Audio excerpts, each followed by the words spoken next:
Follow the Path. The Bears Grove is adult-level discussion of role-playing as a storytelling art at samchuppmedia.com. Hello and welcome to another Bears Grove podcast. My name is Sam Chupp on this fine morning. Today is Wednesday. I know that I hardly ever tell you what day it is when I'm doing my podcast, but today is Wednesday, and that means for me, World Building Wednesday. Now, there's been a World Building Wednesday that I have been trying to get to for some time, and I'm going to go ahead and do it today. Today on the program, we're going to talk about the concept of a lifelong series of milestones for your character. This is an important concept in any world building exercise. You want to make sure that your cultures have milestones that are applicable to a person's life as they go. Now, where do milestones come from? Milestones come from a lot of different places. They come from religions. They come from academic pursuits. They come from apprenticeship, like in a guild. They come from military service. And they can come from magical traditions as well. Anytime you have a body of a community, there will probably be some kind of formal or informal set of milestones to pass.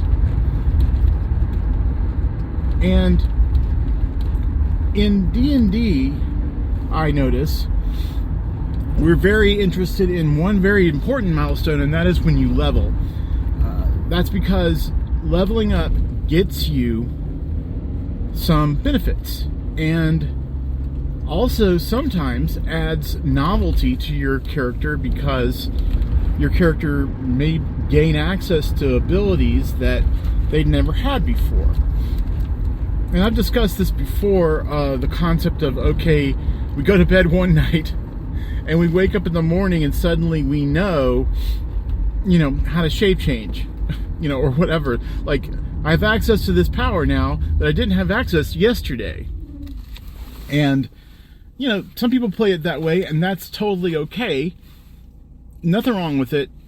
It's just, for me, I like the story of it, okay? So in my world, when I want to show a milestone, I make sure that there's an in-story, in-game reason for that milestone. So let's talk a little bit about what we could do with milestones in your world, your game world. I go right to a very significant milestone for just about everybody, and that is a rite of passage. Rite of Passage is happens to be a book that I wrote for Werewolf the Apocalypse. Actually, it was showing the beginning of a werewolf's life as a guru, and all the things you have to do. This one group of people have to do to go through their rite of passage. Not exactly a typical rite of passage, by the way, but I wanted to say that as far as rites of passage go, that's an important one because everybody passes through that gate. Whether or not you do it formally or informally is, up to you as a game designer, as a world builder. I think that I like more formal rites of passage because it definitely describes, you were a child up to this point, and now after this point, you're considered an adult of the tribe. Now, you might not be an actual adult in terms of, you may not check off the biological markers of an adult, but we're going to treat you like an adult after this point. And I think that's important. It's an important moment to recognize, this is the time when you go from being someone who is a person who's cared for and watched over to a person who has their own power and can go and do the things they want to go and do. So let's do that. Let's talk about what kinds of rites of passage you could have. Religious rites of passage, you have a ritual or some kind of series of classes talking about learning about your god or gods or your religious tradition, ancestral tradition, or whatever. You get a chance to, at that point, do a talk about what kind of relationship you have with that religion, what kind of feelings your character has for that religion. I remember my confirmation as a Methodist way back when, and it was kind of a non-event. Like, we had this confirmation class, and it felt a little bit like they were teaching to the test, and we kind of just talked about things, and then one Sunday they said, okay, you're confirmed. As opposed to like a ritual of confirmation in terms of like the Catholic Church. That's a big deal. You have to go to catechism, or talking about your bar or bat mitzvah. That's something where you have to learn to read in a different language, and you need to learn all these different bits of information about your religion. And so all those things are significant challenges. And it also depends on what your god is associated with. Like in my game, in my original Core and I game, the D&D game I ran for many, many years, there was a goddess named Oriel. And Oriel was the goddess of healing and the dawn and childbirth and pregnancy and protection versus harm and sex. Okay, love, sex, childbirth, pretty much the full gamut, right? And she had rituals of initiation. Like, she had a ritual of rite of passage where all of the young people from all around the different villages would gather together in the woods, and they would have a party. And it was considered like okay to have sex during that party or not, as you wished. But the night was supposed to pass as proof of your adulthood. Okay. And they called that the Beltane, or some other, like, they called it basically a ritual of becoming. And I always thought that was a fun ritual. They called it Telltown as well, Teltown. And it was interesting because, like, I had a player character group once have to protect a Telltown that was going on from various creatures that were like in the woods trying to interrupt that ritual. So it was kind of fun to like set the player characters up as kind of chaperones, if you will, and have them watch over this party that's going on. Anyway, so that's a rite of passage. What other rites can we talk about? Well, as far as the apprenticeship thing goes, so one of the interesting parts of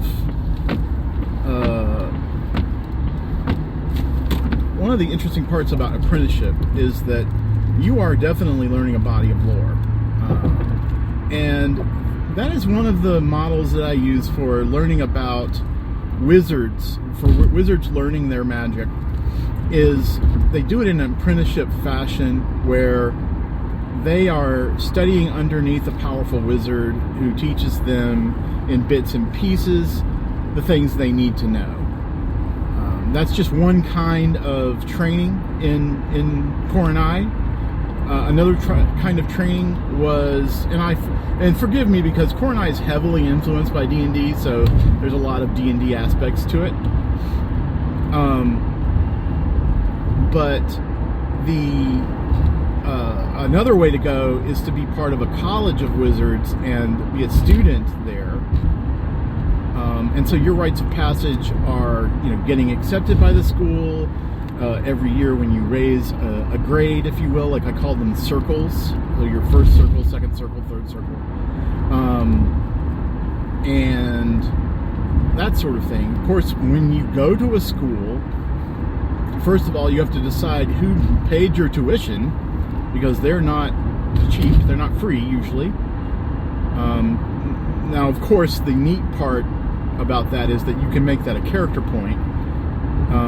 Just like in The Name of the Wind, Quoth, the character, actually got the professors of that college to essentially give him free tuition the first semester by tricking them.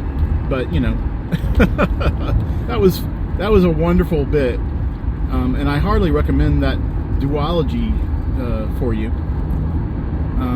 because it's not a trilogy yet. May never be. But bless his heart, he's not the guy who writes that is not our bitch. So Wizards College, apprenticeship with another wizard, or you can be a book thief. And book thieves are people who essentially steal a lot of books, or they borrow them, or they buy them, and they read in these books, and they learn magic from that. And those people are the most eclectic wizards in my game. But they also don't have any, they're not beholden to anybody, and that's the thing about a wizard's college or a master wizard, is that you are beholden to them. You have to do things for them.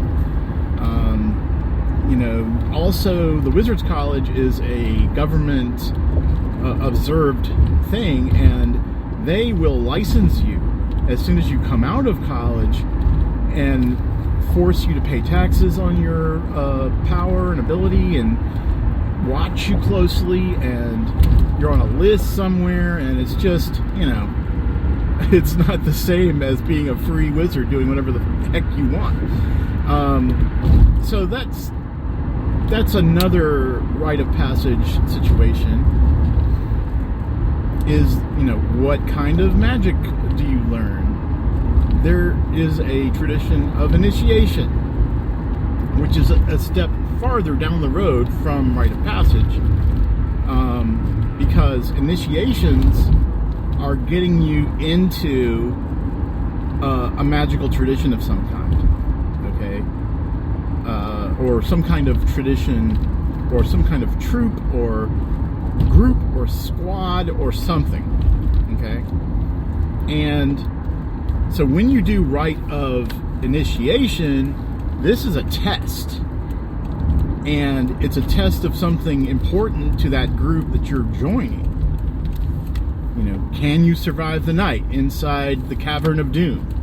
Can you climb to the top of Firetop Mountain and bring back the bloom of a moon blossom?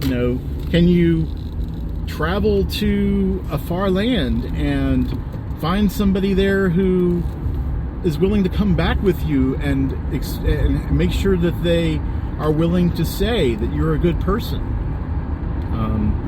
Those kind of rites of initiation do require a lot more of you than just simply showing up. And you could have a rite of initiation in a D&D religion, which that is a powerful thing as well. And that's the thing about Dungeons and Dragons as a system. It skips over that. How often have you as a player role-played your cleric becoming a priest? And yet, that is one of the most powerful rituals in the Catholic Church, ordaining a priest. It comes after years and years of study, and you have to, do all these things. Same thing goes for the initiation of a witch into a coven. Those are powerful moments, and we skip past them. in these games. And I don't think we should skip past them. I think we need to say what happened at your initiation. Say what happened at your rite of passage. So, ideally, if you're playing a cleric, you're going to have lots of rituals of different levels. And that's where other milestones come. Like, for example, marriage, the birth of a child, representing someone passing from their fertile years into their elder years. All those are steps along the way. They're milestones. And what if every time you gained a level, you had to do a milestone of some kind? You had to, have a small ritual, or you had to visit somebody who said, yes, you're ready for the next level. In fact, in the original Dungeons and Dragons, I remember, because I played advanced D&D, there was a requirement that you go and train for your next level. And it was a downtime thing. Basically, you'd have to make it, like if you were a druid, you have to make it back to where all the druids hung out and get taught for the next level. Or if you're a wizard, you have to go find somebody to study with and get taught for the next level. You might have had the experience points to be a 10th level wizard, but you couldn't become a 10th level wizard until you actually got trained in game. And sometimes it was a real bitch, because basically you had to, you would not be able to get any more experience points until you got trained. So that, and I'm not sure I agree with all that, but it is significant to the story, and I want to bring that up. Okay. Well, I can see that I've blown right past my 15-minute mark. I'm sorry for that, but you get me talking about rituals and initiations and milestones, and I just can't stop talking. I may do another World Building Wednesday about this, but for now, because you've been so patient with me and listened this far, I just want to say thank you so much. And when you rest tonight, rest well and have sweet dreams when you get them.